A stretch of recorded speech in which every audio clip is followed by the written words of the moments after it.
Hi అండి, welcome back to our channel. ఇట్లు మీ ఐశ్వర్య. ఎలా ఉన్నారండి? అందరూ బాగున్నారా? మేము కూడా చాలా బాగున్నాము. ఇది వచ్చేసి ఫ్రైడే వ్లాగ్ అనమాట. సో ఐషుకి లంచ్ బాక్స్లోకి చపాతీ చోలే కర్రీ చేస్తాను. సో మీ అందరికీ కూడా చోలే కర్రీ చూపించి చాలా రోజులు అయిపోతుంది కదా. సో మీకు కూడా అలా ఫాస్ట్గా చూపించేస్తాను. ఫస్ట్ అయితే ఒక ప్యాన్లో ఆయిల్ వేసుకుని ఆనియన్స్ని ఫ్రై చేసుకోవాలి. ఆనియన్స్ లైట్గా ఫ్రై అవుతే సరిపోతుంది అనమాట. అవి కొంచెం ఫ్రై అయిన తర్వాత టొమాటో కూడా వేసుకొని మూత పెట్టుకుని టొమాటో మెత్తగా అయ్యేదాకా మగ్గించుకోవాలి. టొమాటో మెత్తగా అయిపోయిన తర్వాత స్టవ్ ఆఫ్ చేసుకుని వీటిని చల్లారబెట్టేసుకోవాలి. ఇవి చల్లగా అయిపోయిన తర్వాత మిక్సీ జార్లో వేసుకుని పేస్ట్ చేసేసుకోవాలన్నమాట. సో మనం చోలే కర్రీ చపాతీలోకి చేసుకున్నప్పుడు ఆనియన్స్ని ముక్కల కింద కట్ చేసుకునే కన్నా ఇలా చేసుకుంటే టేస్ట్ చాలా బాగుంటుంది. సో ఇప్పుడు ట్రై చేయకపోతే కనుక ఒకసారి ట్రై చేయండి. ఇలా పేస్ట్ చేసేసుకున్న తర్వాత అదే ప్యాన్లో ఇంకొంచెం ఆయిల్ వేసుకొని ఫస్ట్ అల్లం వెల్లుల్లి పేస్ట్ కూడా వేసుకొని ఫ్రై చేసుకోవాలి. శనగలు అయితే నేను నైటే నానబెట్టుకున్నాను. ఇంకా మార్నింగే కుక్కర్లో పెట్టుకుని ఒక 3 విజిల్స్ వేసి ఉడకపెట్టుకున్నాను అనమాట. డైరెక్ట్గా కర్రీ చేసుకుంటే శనగలు ఉడకవు, గట్టిగా ఉంటాయి కాబట్టి ఫస్ట్ కుక్కర్లో పెట్టుకొని ఉడకపెట్టేసుకోవాలి.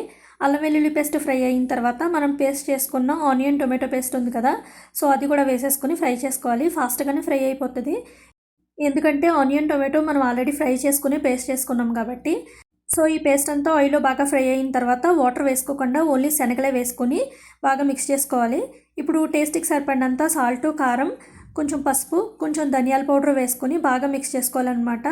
ఒక నిమిషం పాటు మూత పెట్టుకొని మసాలాలన్నీ శనగలకి బాగా పట్టేలాగా మగ్గించుకోవాలి. ఇవన్నీ బాగా మగ్గిన తర్వాత మనం శనగలు ఉడకపెట్టుకున్న వాటర్ ఉంటుంది కదా, ఆ వాటర్ వేసేసుకోవాలి. ఆ వాటర్ సరిపోలేదు అనుకుంటే ఇంకొంచెం ఎక్స్ట్రా వాటర్ కూడా యాడ్ చేసుకుని మూత పెట్టుకొని కుక్ చేసుకోవడమే. కర్రీ కుక్ అవుతున్నప్పుడు మన దగ్గర చోలే మసాలా ఉంటే చోలే మసాలా, లేదు అనుకుంటే గరం మసాలా వేసుకున్నా కూడా టేస్ట్ చాలా బాగుంటుంది. సో ఇలా కర్రీ కుక్ అవుతున్నప్పుడు కొంచెం గరం మసాలా కానీ చోలే మసాలా కానీ వేసుకుని బాగా మిక్స్ చేసుకుని మూత పెట్టుకుని ఒక నిమిషం పాటు కుక్ చేసుకుంటే మనకి చోలే మసాలా కర్రీ రెడీ అయిపోతుంది అనమాట. చపాతీలోకి ఇలా చేసుకుంటే చాలా టేస్టీగా ఉంటుంది. ఆల్రెడీ చపాతీ పిండి కలిపేసి పెట్టుకున్నాను, ఇంకా చపాతీలు కూడా చేసేసాను. ఇంకా మా ఐషు అయితే స్కూల్కి వెళ్ళిపోతుంది. అసలు యాక్చువల్గా ఇవాళ ఫ్రైడే అనమాట, హోలీ ఇవాళ. చాలా స్కూల్స్ అయితే హాలిడే ఉంది, కొన్ని స్కూల్స్ అయితే హాలిడే లేదు. మా చిన్నోడికైతే హాలిడే ఇచ్చారనమాట ఇవాళ. నిన్నైతే హోలీ సెలబ్రేషన్స్ అయిపోయినాయి మా చిన్నోడు స్కూల్లోని. ఇంకా ఇవాళ అయితే హాలిడే ఇచ్చారు. వెడ్నెస్డే రోజు మా చిన్నోడు కొత్త స్కూల్లో ఎగ్జామ్ రాయడానికి వెళ్ళాడు కదా, ఆ రోజు ఈవినింగే వాళ్ళకి కాల్ చేసి చెప్పారు ఈషిత్ క్వాలిఫై అయ్యాడు, అడ్మిషన్ తీసుకోవడానికి రమ్మని చెప్పారనమాట. ఇంకా మా హస్బెండ్ అయితే థర్స్డే రోజు బిజీగా ఉన్నారు, సో అందుకని ఇంకా స్కూల్కి వెళ్ళలేకపోయాము. థర్స్డే నేను కూడా వ్లాగ్ ఏం షూట్ చేయలేదు, అందుకే వెడ్నెస్డే నుంచి డైరెక్ట్ థర్స్డే లేకుండా ఫ్రైడే వ్లాగ్ వచ్చేసింది. ఫ్రైడే రోజు అయితే స్కూల్కి వెళ్ళాము అడ్మిషన్ తీసుకోవడానికి. ఇంకా డాక్యుమెంట్స్ అవన్నీ కూడా సబ్మిట్ చేసేసాము. సబ్మిట్ చేసిన తర్వాత ప్రిన్సిపల్ మేడంని మీట్ అయ్యామన్నమాట.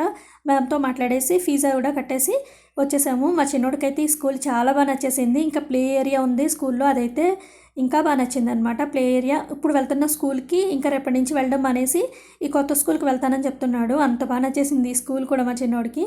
ఇంక ఇంటికి వచ్చిన తర్వాత ఎలాగో లంచ్ ప్రిపేర్ చేయాలి, ఫిష్ తీసుకుందామని అయితే వచ్చామన్నమాట. చాలా రకాల చేపలు అయితే ఉన్నాయి ఇక్కడ. ఇంకా చిన్న చిన్న చేపలు ఉన్నాయి చూడండి, బెత్తులు. వాటిని క్లీన్ చేసి వాళ్ళకి నిజంగా గ్రేట్ అని చెప్పాలి. అది ఎలా క్లీన్ చేస్తారో కానీ చాలా చిన్నగా ఉన్నాయి. ఇంకా లైవ్ ఫిష్ కూడా ఉంది ఇక్కడ. మేమైతే ఫిష్ తీసుకున్నాము. చిన్న చిన్న చేపలు ఉంటాయి కదా, అవి తీసుకున్నాం అనమాట, సముద్రం చేపలు. ఇక్కడ చెరువు చేపల కన్నా బొచ్చులు ఉంటాయి కదా, వాటికన్నా ఈ చేపలు చిన్న చేపలే కాస్ట్ ఎక్కువగా ఉంటాయి. ఇంకా మా చిన్నోడేమో బయట నుంచి ఉండిపోయాడు, ఫిష్ స్మెల్ వస్తుందని చెప్పేసి. ఇంకా నేనే బ్రతిమాల లోపలికి తీసుకొచ్చానమాట, ఎందుకంటే ఎండు చేపలు ఉన్నాయి ఇక్కడ, సో తీసుకుందాము చూద్దామని చెప్పేసి ఇంకా మా చిన్నోడిని కూడా లోపలికి తీసుకొని వచ్చాను. ఎండు చేపలు అయితే తీసుకున్నాను ఒక ప్యాకెట్. ఇంకా వస్తూ ఒక కొబ్బరి బొండం తాగేసామన్నమాట నేను మా చిన్నోడిని. కొబ్బరి బొండం తాగిన తర్వాత ఇలా గుంజి తింటే భలే ఉంటుంది కదా, వీళ్ళైతే గంజి అంటారు దీన్ని. సో అన్నని అడిగితే కొట్టించారనమాట. ఇంకా అది తినేసి ఇంటికి వచ్చాము. ఈ లోపల ఏమంటే అమెజాన్ నుంచి పార్సిల్ వచ్చింది. ఏదైనా పార్సిల్ వచ్చిందంటే నాకన్నా ఎగ్జైట్మెంట్ అనమాట మా చిన్నోడికి ఓపెన్ చేసేదాకని. తీరా చూస్తే పాపం అవి మా హస్బెండ్ షూస్ ఆర్డర్ చేసుకున్నారు, అవి వచ్చినాయి అనమాట. మా చిన్నోడు ఏంటో అనుకుని ఓపెన్ చేసేసాడు. ఇంకా ఫిష్ తీసుకున్నామని చెప్పాను కదా, ఫిష్ అయితే ఐషు తినట్లేదు సరిగ్గాని, సో అందుకని ఒక 300 గ్రామ్స్ మటన్ కూడా తీసుకున్నాము. ఇంకా మటన్ అయితే నైట్కి కుక్ చేస్తారు, ఎందుకంటే ఐషు స్కూల్కి వెళ్ళిపోయింది కదా, ఇంక ఈవినింగ్ వస్తుంది, సో నైట్ కుక్ చేస్తే నైట్ తింటారు పిల్లలు అని చెప్పేసి మటన్ కూడా తీసుకున్నాము. ఇంకా క్లీన్ చేసేసి ఫ్రిడ్జ్లో పెట్టేశాను. ఇంకా మేము తీసుకున్న ఫిషెస్ ఇవే అనమాట. మొత్తం 5 చేపలు, చిన్న చిన్నవి 5 చేపలు కలిపి 100 రూపీస్ తీసుకున్నారు. అంటే ఒక్కొక్క చేప 20 రూపీస్ పడింది. చెప్పాను కదా, పెద్ద బొచ్చులు ఉంటాయి, వాటికన్నా చిన్న చిన్న చేపలే కాస్ట్ ఎక్కువగా ఉంటాయి, సముద్రం చేపలు కాస్ట్ ఎక్కువగా ఉంటాయి. ఇంకా ఎండు చేపలు కూడా తీసుకున్నానని చెప్పాను కదా, ఇవి సావిళ్ళు అంటారు కదా అవన్నమాట. ఇవైతే అంత టేస్టీగా ఏం ఉండవు, కాకపోతే ఏదో తినాలనిపించి తెచ్చుకోవడం తప్ప మనకు దొరుకుతాయి కదా, సో అలా అయితే అస్సలు ఉండవన్నమాట. మేము వైజాగ్లో ఉండేటప్పుడు అయితే సూపర్ ఎండు చేపలు అయితే దొరికేవి, చాలా మంచి ఫిషెస్ అయితే దొరికేవని అక్కడ. ఇంక ఈవినింగ్ మా చిన్నోడికి ఎగ్ మ్యాగీ చేసిస్తానని మాట ఇచ్చాను. మా చిన్నోడికి ఏదైనా విషయంలో మాట ఇచ్చాము అంటే కురువితో తలగొక్కున్నట్టు ఉంటుంది పరిస్థితి. అది చేసి ఇచ్చేదాకా ఒక పక్క అంతా పట్టుకుని తినేస్తూ ఉంటాడు. పడుకుని పోయాడు. సో నిద్ర లేచేటప్పటికి ప్రిపేర్ చేసి ఉంచుదామని ఇవి చేసేసిన తర్వాత అప్పుడు నిద్ర లేపానమాట. సో ఇప్పుడే నిద్ర లేచాడు, నిద్ర మత్తులో ఉన్నాడు ఫుల్. కానీ సో ఇంకా టొమాటో కచప్తో తింటారు ఇష్టంగా ఇద్దరు కూడాని. మా ఐషు అయితే చూశారు కదా, నూడిల్స్ కన్నా టొమాటో కచప్ ఎక్కువ వేసుకుంది. నేను అదే అంటుంటే నవ్వుతుందనమాట. ఇంకా మా చిన్నోడైతే హ్యాపీగా ఫీల్ అయ్యాడు.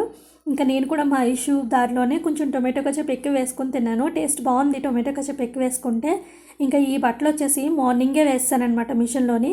ఇంకా స్కూల్ నుంచి వచ్చిన వెంటనే ఆరిపెట్టేద్దాం అనుకున్నాను, కాకపోతే లంచ్ ప్రిపేర్ చేయలేదు కదా, సో అందులో పడిపోయి వీటి సంగతే మర్చిపోయాను. మార్నింగ్ లేచిన వెంటనే ఈ బట్టలే వేసాను మిషన్లోని.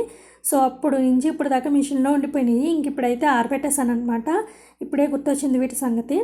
సో ఇవి ఆరబెట్టేసిన తర్వాత ఎండలు చాలా ఎక్కువ కాస్తున్నాయి, కడుపులో మండుతున్నట్టు అనిపిస్తుంటే ఇంకొంచెం బటర్ మిల్క్ కలుపుకోవడం కానీ కర్డ్ తెచ్చుకున్నాను. ఇంకా నైట్కేమో మటన్ కర్రీ ఆయన చేసేసారు. ఆల్వేస్ మటన్ కర్రీ అయితే ఇంకా ఆయనే చేస్తారు. నాకైతే అంత మంచిగా కుక్ చేయడం కూడా రాదు. నాకైతే మార్నింగ్ చేపల పులుసు ఉంది. సో చేపల పులుసు అయితే భలే టేస్టీగా ఉంది. ఇంకా మార్నింగ్ కన్నా మనం నైట్ వేసుకుని తింటే ఇంకా బాగుంటుంది.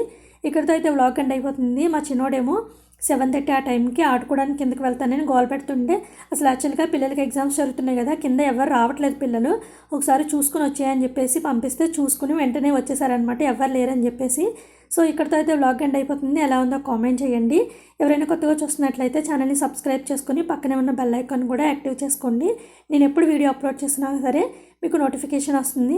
వీడియోని మాత్రం లైక్ చేయడం మర్చిపోవద్దు. మీరు లైక్ చేయడం వల్ల వీడియో ఇంకొంతమందికి రీచ్ అవుతుంది.